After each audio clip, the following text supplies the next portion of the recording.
Why is it that some people have so much success in property, but others don't? And in something like rent to rent, where it's fairly low barriers to entry, most people come into this with no prior experience or like knowledge or like a network. There's such a massive variance and difference in terms of the people who get results and have success and the people that don't. And like I said, this has got nothing to do with the amount of money you have, the connections or network you have, or any previous experience. It comes down to something much more simpler, and I call it the 2 Cs. Now, this is something that's more concerned with your mindset. And mindset is always a weird one when you talk about it, because people start thinking, oh, getting up at 6 a.m., 5 a.m., doing 5K runs and ice baths and journaling and all these kind of things. But it's not that. So if you want to do that, that's completely fine, but it's not needed. It's more of like a personality trait. And the two simple things is confidence and conviction. If you have these two things, I honestly believe it's a superpower. So let me break it down why I think that. Because whenever we have an interaction with anybody, any human, whether we are consciously aware of it or unconsciously aware, people detect and pick up on energy. And it's no different when we're having a conversation with a landlord or an estate agent. People can detect if you're confident and the energy that you're giving off. And if you don't have confidence in yourself and in what you're talking about, then how's anyone else ever going to have confidence in you?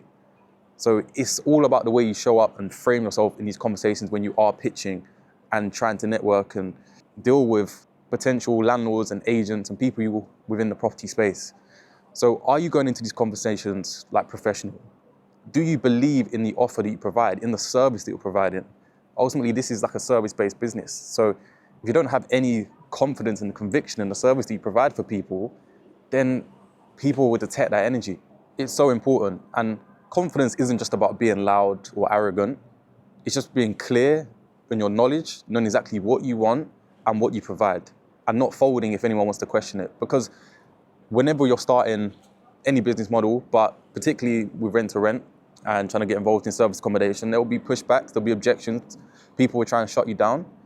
So you need to be confident in understanding exactly what you provide so you can just handle these objections or these questions. A lot of these times people aren't fully educated about how this business model works. It's fairly new. It hasn't been around for years. So often when you approach people, they don't fully understand. And they have like misconceptions about how it works and think, especially you'll find this with estate agents, they're very sort of ignorant and they think they know what's best. Even some landlords as well, they think their way is the traditional way of renting it to a normal tenant. That's the way it should be. So sometimes it involves a bit of education because people are misinformed. So you need to be able to like boldly and be somewhat assertive to kind of make people understand your service and the value that you provide. Now, some people naturally aren't the most confident when it comes to starting something new, but you need to think from the perspective of like, where does confidence come from? In general, it comes from knowledge. When you're knowledgeable about something, you can probably talk about it all day. If I was to ask anyone watching this, like, what do you do for a 9 to 5? Can you walk me through how it works, what your job is? You can probably talk about it all day because you're confident about it. You know how it works, you know the ins and outs.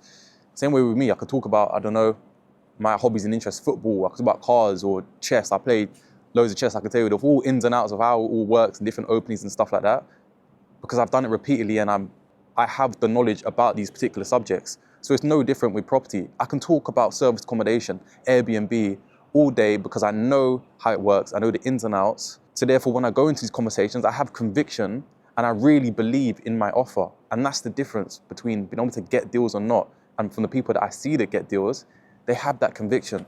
Landlords will pick up on it. Even my mentees that I work with, they even notice it themselves. Like, if I look back at sort of my property journey, the reason why it took pretty much a year to get that first deal is because looking back, I didn't have that confidence.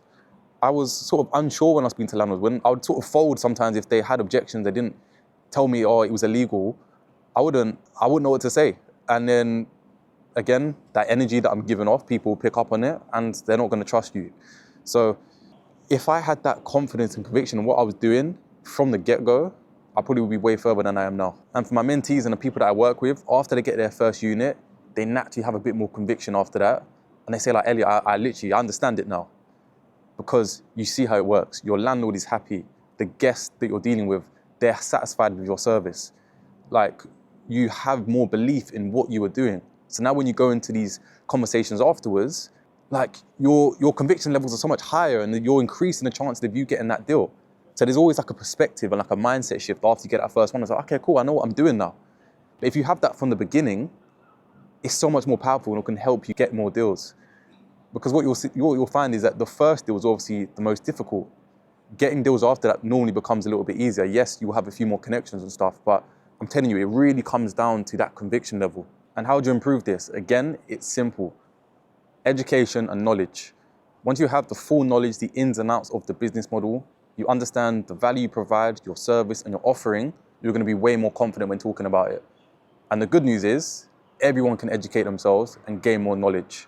And I feel like lately, this is the reason why my mentees are getting so much success, because I'm showing them the full ins and outs of the business model. They have the full knowledge, they understand the value, and I'm helping them embody and become and change their mindset and their perspective almost, so they have the same conviction that I do. Because I've been doing this 4 or 5 years. I fully understand this full ins and outs. So yeah, I have the conviction, but for people starting out, they don't naturally have that.